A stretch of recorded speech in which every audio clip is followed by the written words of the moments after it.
Oke, baiklah. Aku ikutin permainan ini. Silahkan bisikin langsung nih ke dalam telingaku. Aku udah siap kok. Tapi sorry, waktuku nggak banyak. Lagian nggak terlalu penting juga dengerin suaramu. Udah, aku mau balik ke dalam.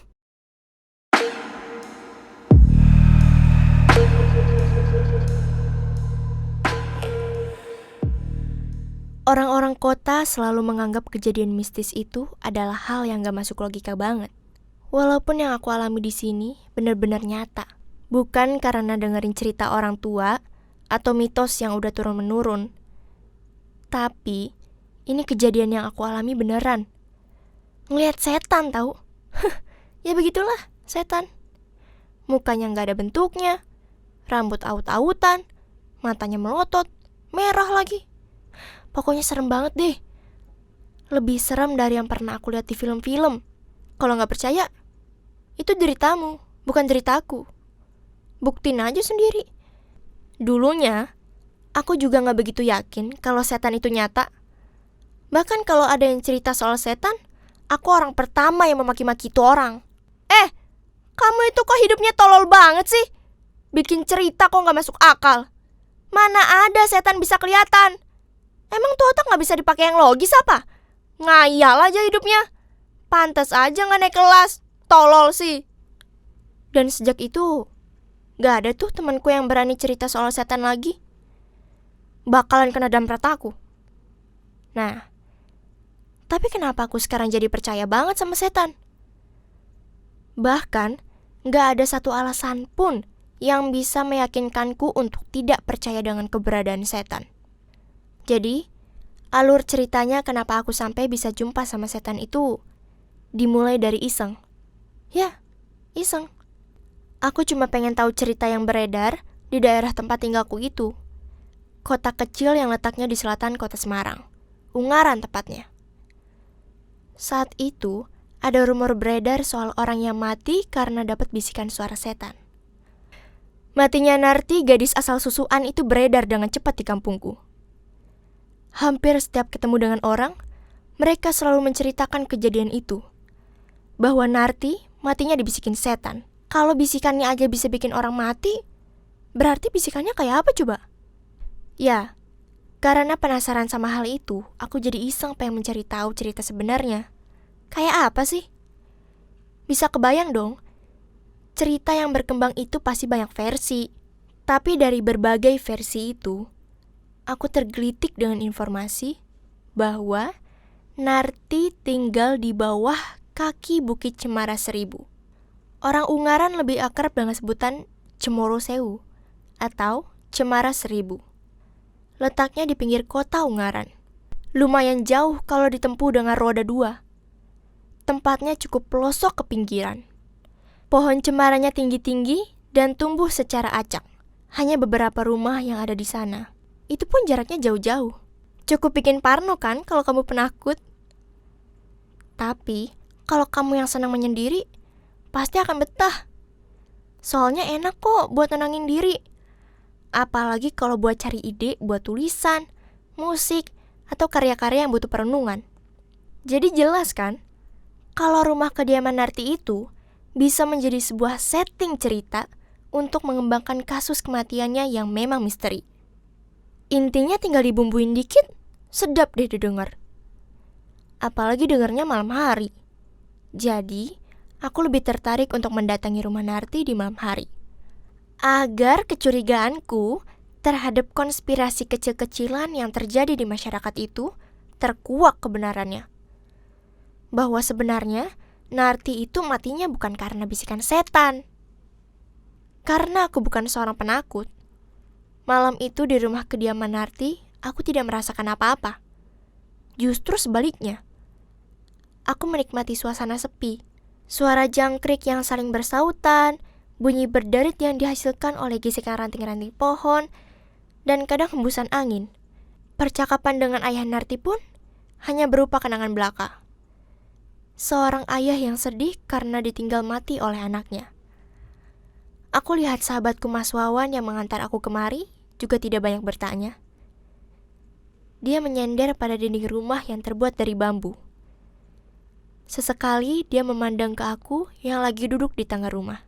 Aku sendiri juga gak tahu dari mana aku mulai mencari informasi soal matinya Narti. Walaupun aku ini orangnya cuek, tapi aku juga punya etika sebagai orang Jawa. Untuk beberapa saat, suasana di teras rumah itu sepi. Sehening malam itu. Untung ada kodok yang kadang-kadang bersuara. Ada yang terdengar di kejauhan. Ada pula yang suaranya jelas banget terdengar. Itu berarti kodok itu dekat sekali dari rumah. Jadi gak sepi-sepi amat lah. Sampai akhirnya ayah Narti menceritakan kejadiannya malam itu sebelum paginya Narti ditemukan tergantung di pohon cemara. Aku pun langsung mendengarkannya dengan serius. Awal dari obrolan itu, ayah Narti menjelaskan bahwa pada malam kejadian itu, dia tertidur pulas karena malam itu hujan lebat. Namun, sebelum tidur, dia sempat menengok ke kamar Narti. Bahkan dia sempat mengingatkan kepada anaknya, "Duk, udah malam. Istirahat. Jangan HP melulu. Kasian mata kamu itu." Katanya, "Injih pak, aku tak bales voice note-nya Endah dulu, karena besok mau ngerjain PR bareng."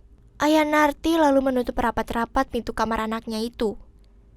Setelah memeriksa semua pintu, dia langsung masuk ke kamar.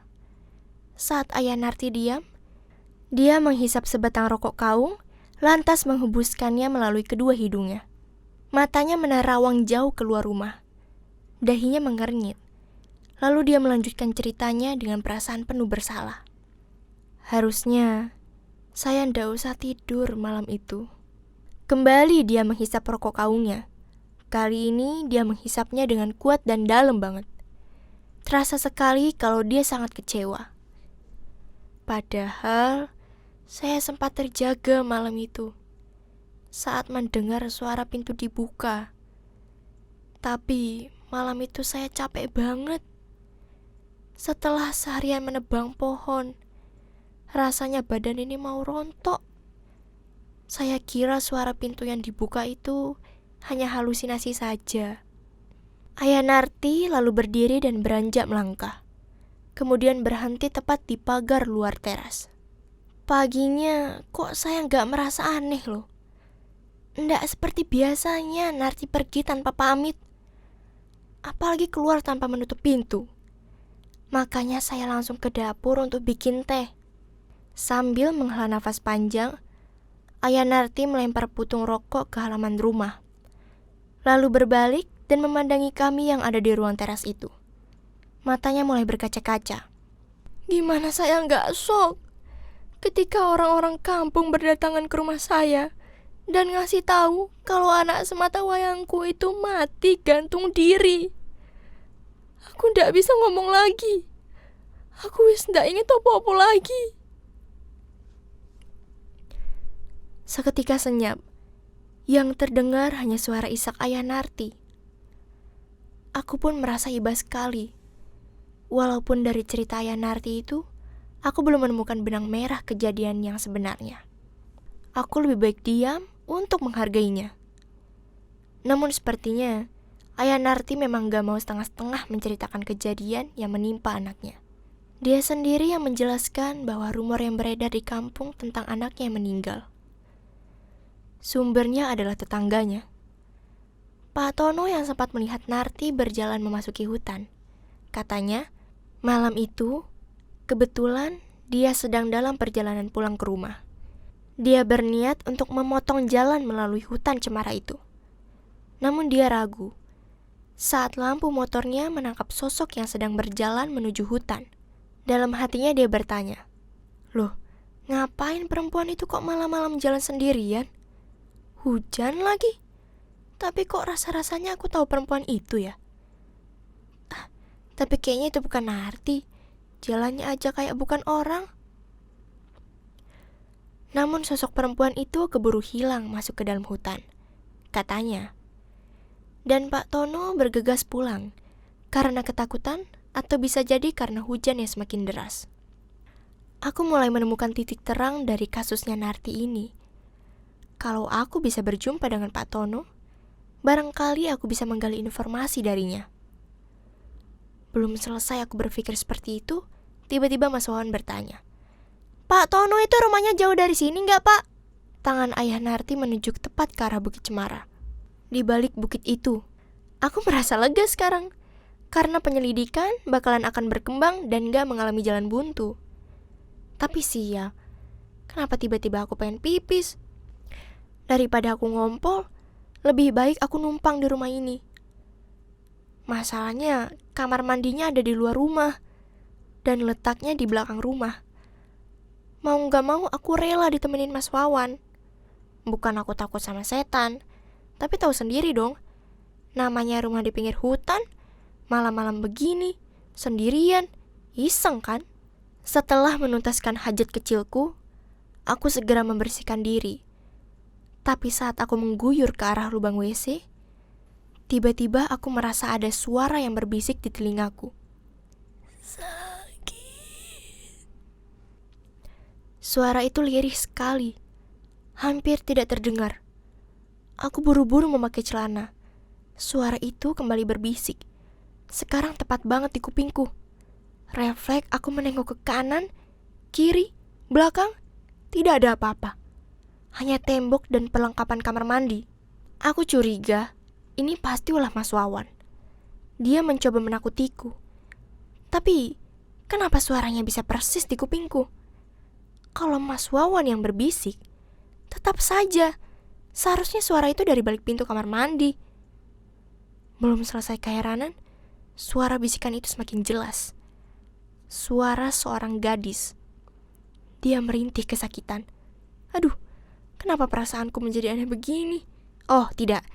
Ini akibat obrolan tadi dengan ayah Narti. Efek dari bayangan cerita Pak Tono di pinggir hutan. Aku harus melawan perasaan ini. Aku gak boleh takut sama sesuatu yang gak nyata. Tapi tunggu dulu. Bukankah semakin aku lawan, ketakutan itu semakin mengikatku? Oke, baiklah. Aku ikutin permainan ini. Silahkan bisikin langsung nih ke dalam telingaku. Aku udah siap kok. Tapi sorry, waktuku gak banyak. Lagian gak terlalu penting juga dengerin suaramu. Udah, aku mau balik ke dalam. Aku memutuskan untuk segera keluar kamar mandi dan kembali berkumpul ke ruang teras rumah Narti. Tapi saat aku membuka pintu, aku kaget bukan main. Tiba-tiba saja, sudah ada sosok makhluk yang menyeramkan tepat berdiri di hadapanku. Jarak kami berdua hanya 20 cm. Wajahnya dan wajahku benar-benar berhadapan. Menyeramkan.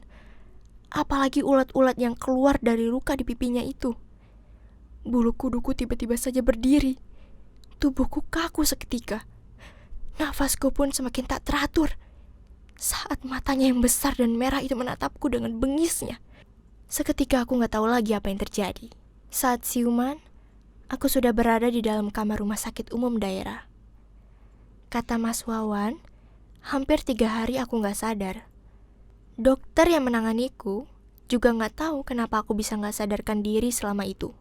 Aku sendiri juga gak tahu kenapa aku harus menceritakan kejadian malam itu. Mungkin ini semua disebabkan bahwa selama 1 abad ini, aku sendirian menahan rasa sakit.